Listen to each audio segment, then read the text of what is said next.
Hey, it's your favorite Dispositions Manager, Mykie, checking in, and I'm getting ready to lace you up on how to make over 6 figures in 28 days. You did.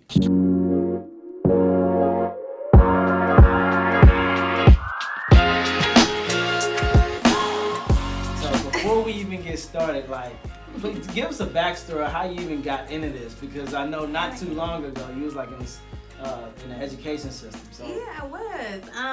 And prior to being offered the position, I had just had my baby, Braylon Congrats. Cash Cooper. That's my boy.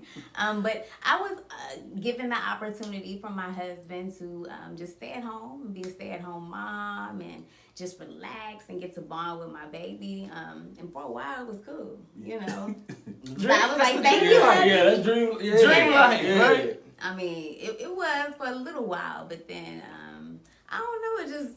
It's just not for me, you know. And I started realizing that when I don't know, I started feeling like I was losing value. I would look at myself. It's just like I have so much more to offer. I was like, who is this woman? You know, I'm walking in the restroom looking like, you know, I'm old. You know what I'm saying? Like I might be like, what's up? Like, you know, you gotta get your mojo back. Like, you have so much to offer. You do this, you do that. Like, you know, my abilities are endless, and I just was feeling like, you know, just laying around. And You that know, one for you. it's not for me. I mean, it's cool though. Like I'm a very traditional woman. Like I like to cook, clean, take care of the household, but I got to work too. You know, I gotta have my own. So that's just not that ain't the full-time job. Right. Yeah. So I mean, not knocking it for you know any situation. Just for me personally, I just you know, I had that itch to get out there. So like I said, I had my baby, and I had just got my real estate license too. Nice. But breaking into the real estate world, it's just not easy, you know. And that's what I respected so much about joining with you guys, because things just really started moving, like really fast. But like I said, real estate world, just trying.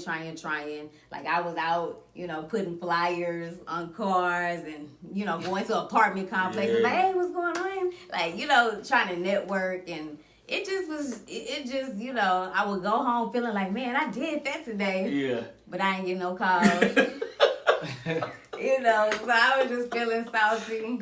What, you know, it's funny that you mentioned that, because it's like a lot of realtors, you know what I mean? I'm gonna keep it real. A lot of realtors be salty, you know what I mean, when it comes to like investors. You know what I mean? Yeah. And I guess why do you think that is? Why do you think that is? I think because investors probably making a little bit more bread, honestly. A little more. I just keep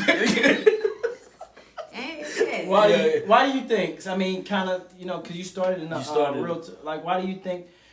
Do you notice any of that vibe that realtors may feel a certain way about? I do it, So you caught that too?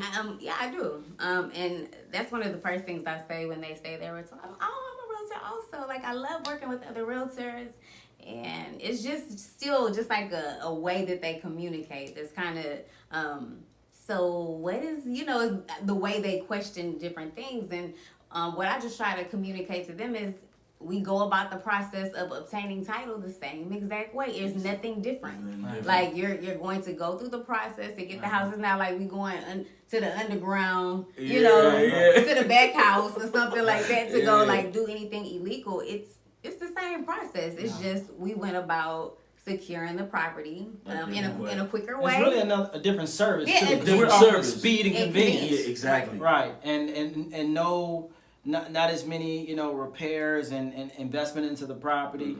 Really just kind of hands off. You know, we eliminating the appraisal, the inspection, the underwriting that goes on with traditional real estate.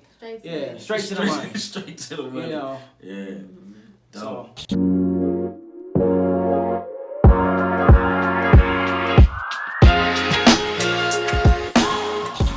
Mykie, I'm a really big advocate of lifestyle and everything like that, and you know, I know it's like you guys are actually leaving to go to Hawaii like tomorrow, right? Yeah. Right. You and like, the husband, in right? a couple hours. In a couple hours. I have no bags packed. Team no sleep, right? I have this is the first time I'm going on a trip with my nails not done, my toe. That's why I have my beanie socks on right now. I have not had the time. I've been working. I've been working. Work is life. You know.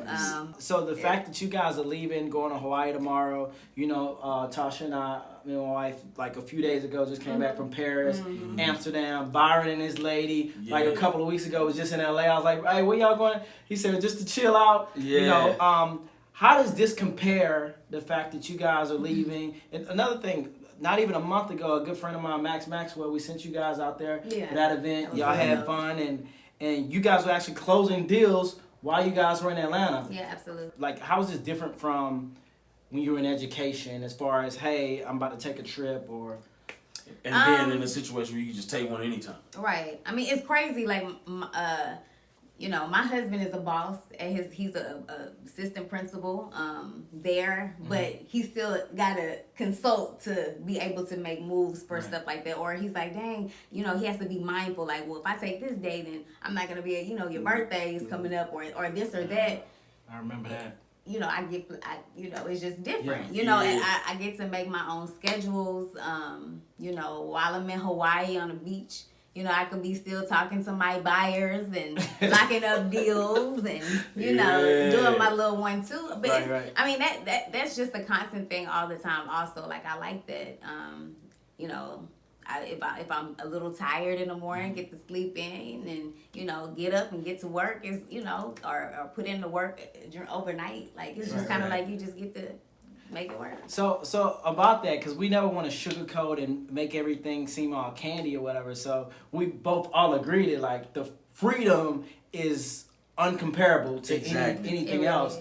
But what about the balance and the hustle? Because you don't just blink your eye and earn over $100,000 under 30 days, right? Exactly. So what does that balance look like for you? What balance? That's winter talk right there, right? No balance. I have no balance right now. I'm trying to figure it out, but that's just being real. Yeah, straight up. Being honest. Like, when you have your mind set on a goal and you're like 100% passionate. I've heard this so many times, and I guess I just never really was passionate about the things that I thought that I was, because I would give it and then it would stop. I know that this is something that I'm really passionate about. It has not stopped. I be on go all the time. Like, it's not even like it's not like it's a forced thing. Like, it's like, you know, that's just it come from the inside. Like, and upon me, like I said, joining a team, I probably had the least amount of experience, but Cooking.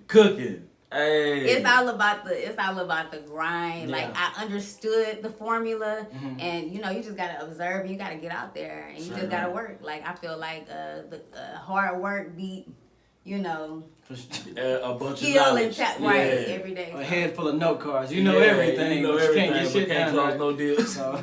But balance really is important. Right. You know, I stopped going to the gym. Like, I don't have time. Like, you know, but I can't. My husband tells me all the time, like, you can, you know, he doesn't understand though. No, I can't. Like, it sounds easy. Like, he like, Mikey, like, you could, you know, at 9 a.m. just stop everything, you know, go take you a nap, relax so that you woo start. You know, I be nerves be bad. You know, and I'm just like, I can't lay down. I can't take a nap. I can't go to the gym at this time because this is the most active time with my buyers. And it just, every day is different. So, I don't know. That's dope. I'm trying to figure it out, guys. You're still figuring it out. Yeah.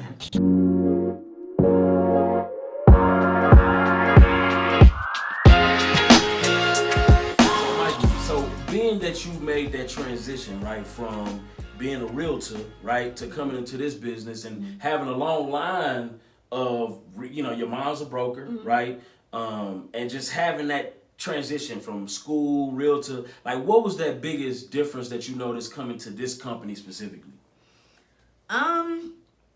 Like I said, teaching, I love kids, but like I said, remember when I said that what you really, really passionate about? I would have them days I'm like, I gotta go to the job, you know, and I just be pushing through, you know. I haven't had one of those with this job. I've had stressful moments.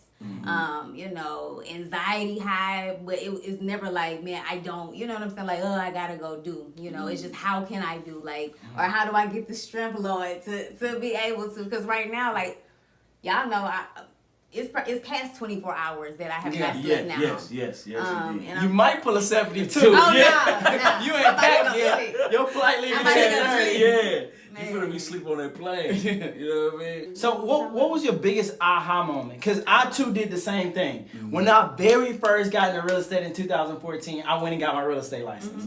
And I was doing that while working, and I think I didn't even really use it. Yeah. I had it, and like 3 months, I was off of it. I was like, I don't want to do the investor thing. So when you decided to make that switch, be like, all right, I'm going to go ahead and I'm going to work with them, and I'm going to take this dispositions position. What did you notice was the biggest difference in this type of business, and what was your biggest aha moment? As far as like you thought it was one way, it wasn't, or you thought being a realtor was one way, it wasn't. So what was the biggest difference? Traditional real estate versus what you're doing now.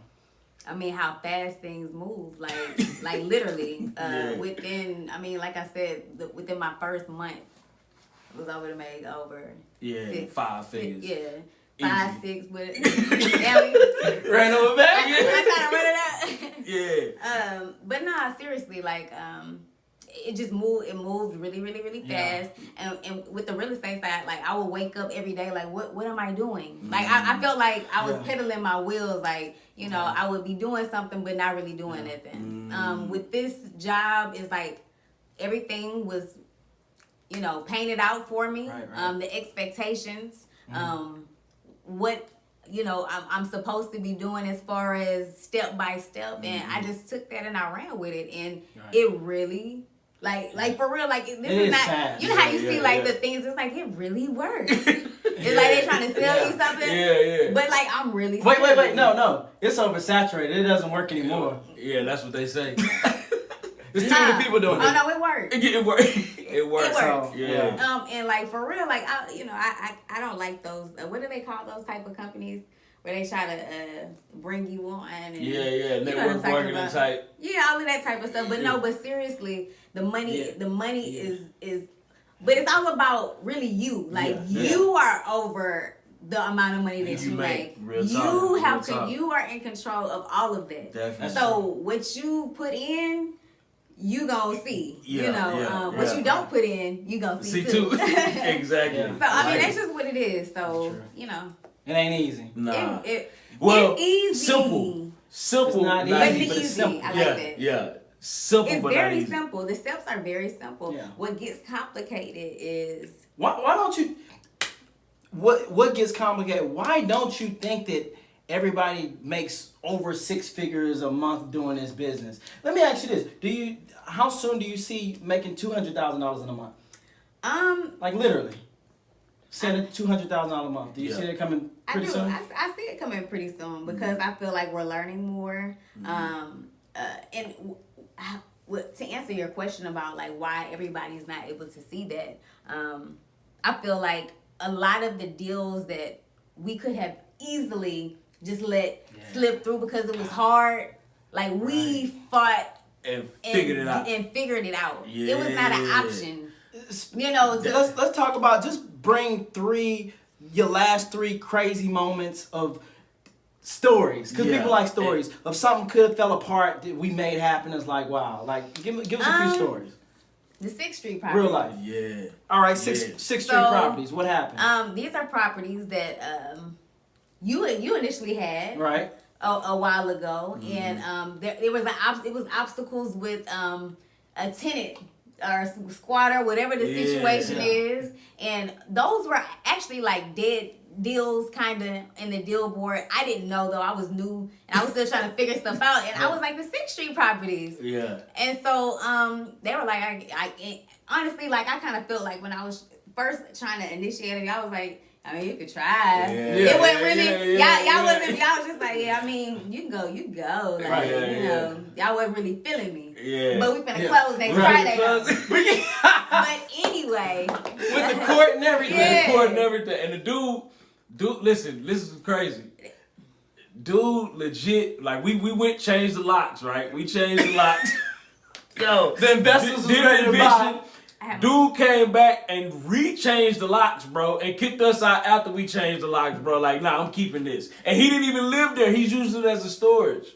Yeah, so basically, like, we went through the process of, I drove down there. I put up the 3-day notice, because technically, you know, you got to have that. Took my pictures and everything, which, he did tear it off the door. Yeah. We had the locksmith come, change the locks.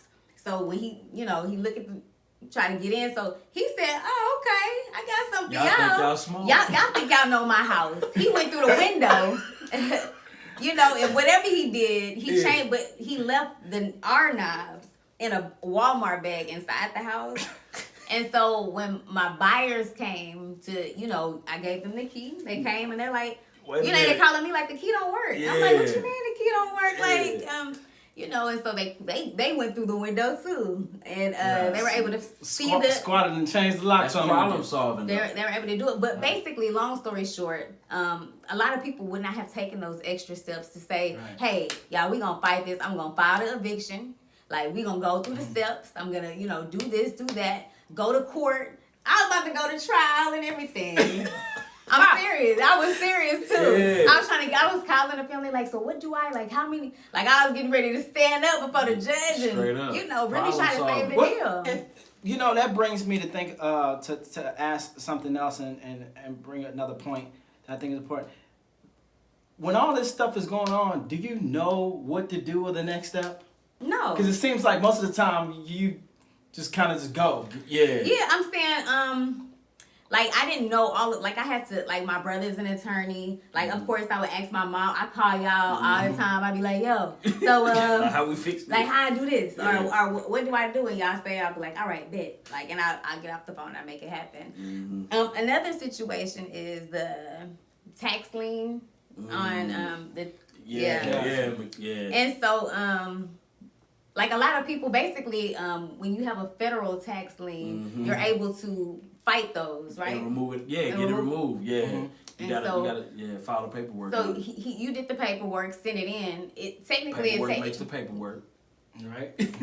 Technically, it takes 45 days, for them to process and send it back to you. But we're, who got 45 days to wait? Like, we trying to run up a bag.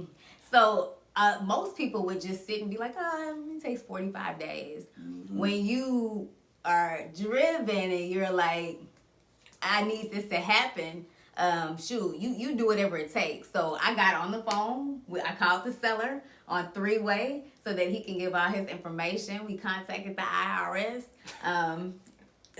Like, seriously, like, how can we, is it, did you guys receive our paperwork? Is it possible that we can have this expedited? Exactly. Just getting on the phone with people and just take the extra steps, man. That's all it's about.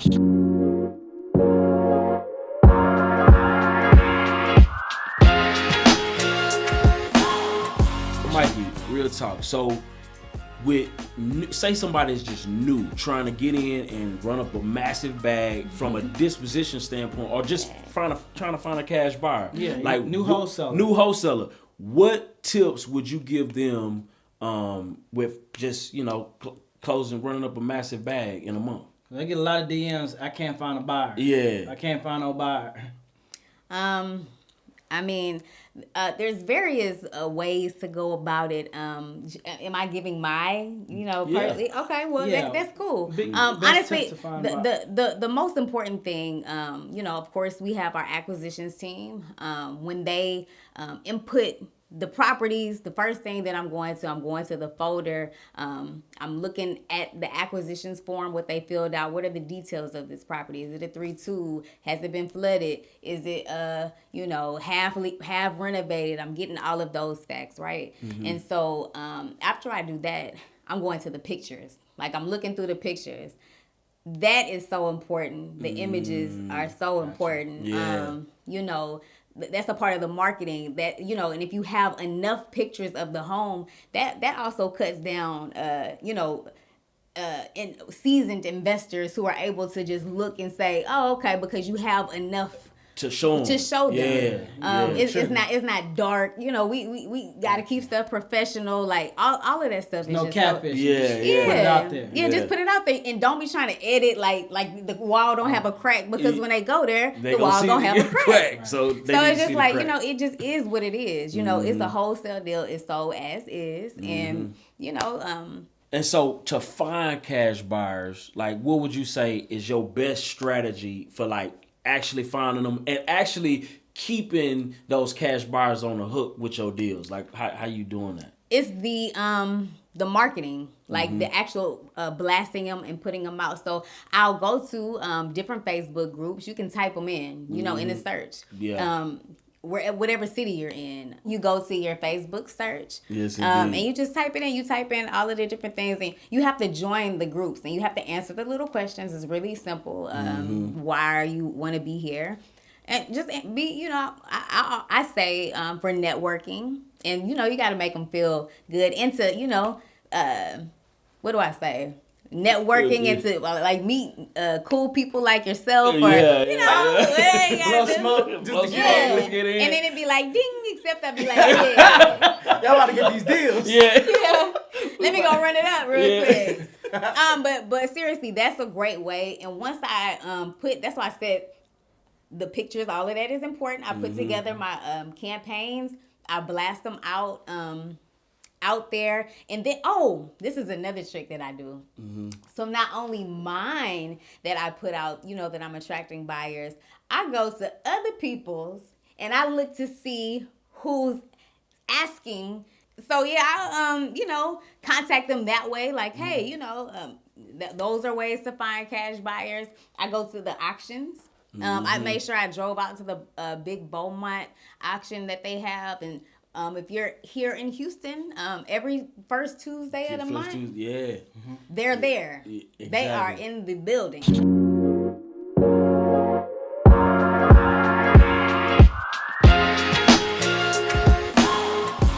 So one of the things is a big learn the hard way type thing. When I had first started, I had an issue with, and I want to know your experience with it, is earnest money. What are your takes on earnest money when it comes to moving a deal? I will also say that my first encounter with having to ask that upon, you know, being a part of the company, it was a little nervous. Like, it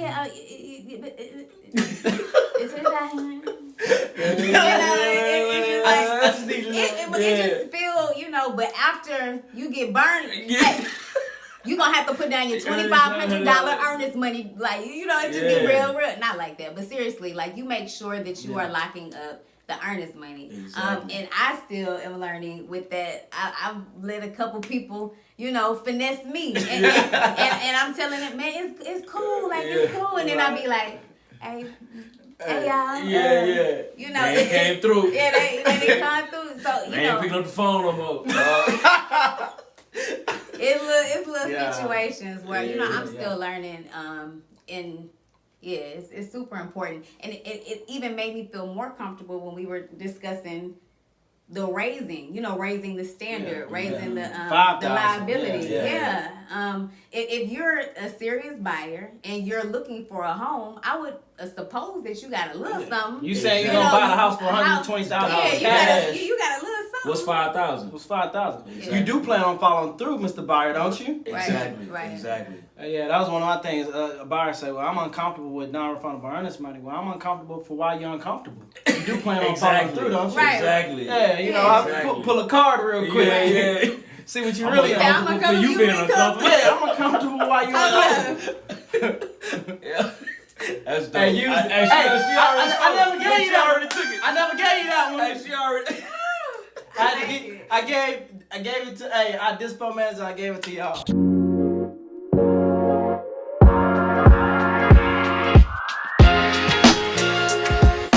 All right, so tell me this, Mikey. So being Okay, so making that transition again from the realtor side to the wholesale side, how important is it from the wholesale side to restrict your buyers from talking to the seller? Oh my goodness.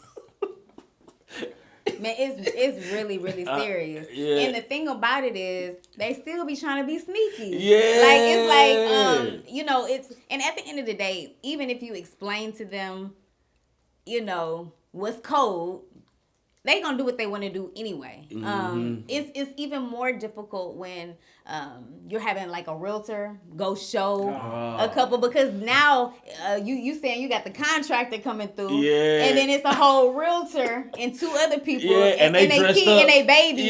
You know how the realtor's gonna be. They're walking through. So right. So it's just like the look. It throws everything off. And you don't want them discussing, respecting the deal. Respect the deal. Like, respect the deal. Like, we're sending you in there. That's what you wanted to do, right? Exactly. Are you trying to, like, what's up? So, it gets pretty. Every night you it gotta gets throw pretty a memo. hot sometimes. Sometimes you gotta throw them out. Sometimes you gotta do what you gotta do. But yeah. It's dope. So what's a big thing I want to bring up? How do you feel about buyers? I want to see if you catch where I'm going with this. How do you feel about working with buyers at pocket watchers? Oh my gosh. And they really trying to make them, they agreed on something, or they really trying to wiggle out the last minute, and really not because the deal doesn't make sense for them anymore. They just Right. figure out how much you making. They just figured out how much you y'all making. know that happened to me with the I'm not gonna say the street name. Yeah. Remember, I know. and they disrespected me in the email. It's like, you a liar, and I have proof that you said this. I'm like, no, I got proof that you. Yeah. But we're not gonna go there. The most important part was the simple fact that I cut this dude super good deal. They was mad. Like, the whole team was like, not really mad, because it was still just kind of like, because that was gonna be a big spread. That was gonna be a real big spread. Yeah. It was still cool, but it wasn't what it could have been. Right. So the dude got a good deal. Bottom line, he was cool with it. Everything was all good until the night before closing. He asked for me to send him the hood, and I said, bro. I'm like, dang, What do you ask for? A mole remediation certificate or something crazy? I said, come on, man. He's like, or else we're not gonna be able to finish the deal. I said, you sir, gonna lose your I have the text messages of us and you saying that you were gonna fix it. Just try to, just switch it up, but it just. He's sick. We probably making just as much or more than he gonna make on a fixing flip. Right. He got to deal with fixing the property up. Dealing with contractors, and once it's already like a 60, 90 day till he get his money. But it's just I just feel like everybody's getting paid. Paid. Like, just chill for the value you provide. Because at the end of the day, if I find a property, if I find it for $1 and I sell it to you for $100,000, bro.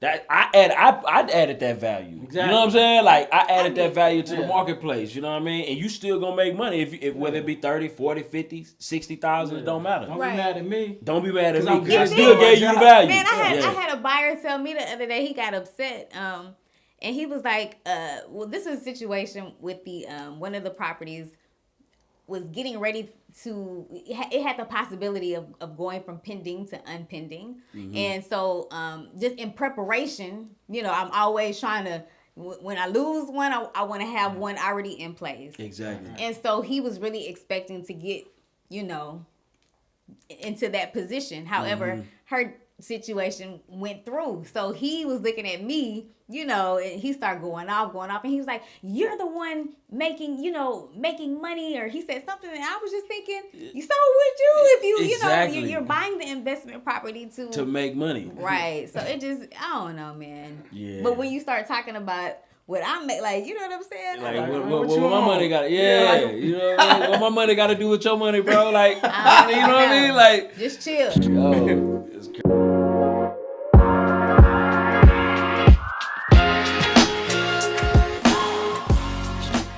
So how would you say it is? What advice do you have for women coming into industry that's dominated by males? Because on the realtor side, it's more so dominated by women, and who they're servicing is usually couples and families that want to buy a nice house. The picket fence. Yeah, the picket fence, and we're buying our new home, and you're dealing all day, every day with investors that are negotiators. Yeah, sharks. Yeah, but me too. They ain't know though. So, but seriously though, I would just say, and I still have messed up because of the fact I'm such a girly girl. Like, I've never been one to know about tire changes, car stuff, house stuff, like the AC, what this is called, what this connected to, all of the things that I need to know now, because you can get taken advantage of that way. Right, cool. I did lose some money that way because I let somebody hustle me, and it was only because I owned up to that. I said that's on me. Like, I didn't know these things. So, Mykie, what you got to do now? You better know rehab work and what is this, and all of the different little parts that need to be known, and for people to, because he was basically trying to get a discount for something that he said wasn't there, and I was looking at it and it was clearly there. So I just felt like an ass, My husband was like, they said it was right, but I didn't know. So usually you got to just know your business, do your research. So that you make sure that you're not taken advantage of. I also would just recommend your confidence. Keep it professional. That's respect that you don't have to, some females might try to use little tactics to try to, and it just throw everything off. So just make sure that you. So that difference, do you feel like you need to have a different, posture or attitude towards buyers or who you work with in this business versus the realtor? Do you feel like this is more of a tougher, you need to be tougher, or not necessarily so? Yes, I do. I feel I do, and that's dang, I never really thought about it like that. Like, when I'm going to speak with families, like, hi, when it's investors, hey, what's going on?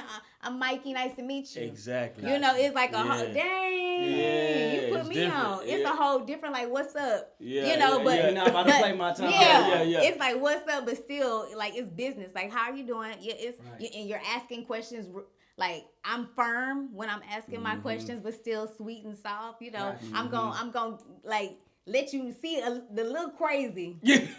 But still, like, what I'm saying? Like, don't play with me. Don't play with me. And you don't, like, on the realtor traditional side, you don't really feel like that's really the default type of attitude to, like, I don't like. I think that on all sides, you can get taken advantage of, because all of it is about negotiation and those techniques. However, it's just a different world, like, because it's so fast and cash world, and man, so that's crazy. I never thought about that. You can't honestly, you can't be a pussy in this world. Like, investment world, you cannot. You gotta boss up. You have to. You got to boss up, and especially, like I said, being a woman. So what advice would you give to a woman that's trying to get into the investment side? Like, what would you tell them? On what specific part? Like, just, like, in terms of, I guess in negotiations, what kind of posture you need to have, like, that kind of stuff. You know what I mean? Yeah. And I never really thought about those things. Like, I just go in and I be me. Yeah. Like, shoot, if my back hurt, of course I'm not going to, I'm being silly, y'all. But seriously, you have to be yourself. Yeah. I think people respect a genuine person. Of course, what you have on, your attire, all of that matters. Like, don't give off the wrong message, or else it's not going to be respected. It don't be respected on the streets. It's not going to be respected in business. For real. Because they like, oh, and it's not like, I'm trying to, like, what's up? Like, let's get it done.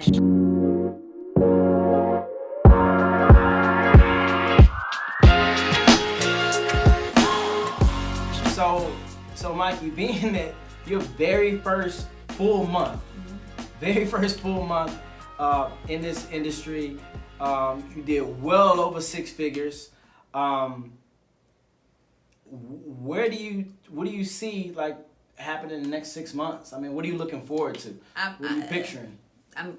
I'm working as hard as I'm working today because I see the bigger picture. I've always seen the bigger picture when linking up with you guys. It's just when you are a driven person and you know the qualities that it takes, you recognize. You know what I'm saying? Just like what, you know. Birds of a feather flock together. You recognize real. Like you recognize, and I'm just like, wow. Like I finally get to work with, you know what I'm saying? So if all of us, you know what I'm saying? It's like it's unstoppable. Bulldozer. And so that's what really, really, really excited me. But I see, you know, multi-million-dollar company. Like no lie. Like I see it. Like with the work and everything that we're putting in, we're seeing the growth, and it's just like. It's only up. It's only up, you know. No so doubt. yeah. No doubt. Hey, well, I thank you for coming. I appreciate it, Mykie. You know, I'm so sleepy, girl. Yeah. I'm so Yo, tired. still I'm working. gonna go to sleep. Yes, guys. indeed. And Hawaii. In Hawaii. In Hawaii. Still locking up them deals. Yes, indeed. Amen.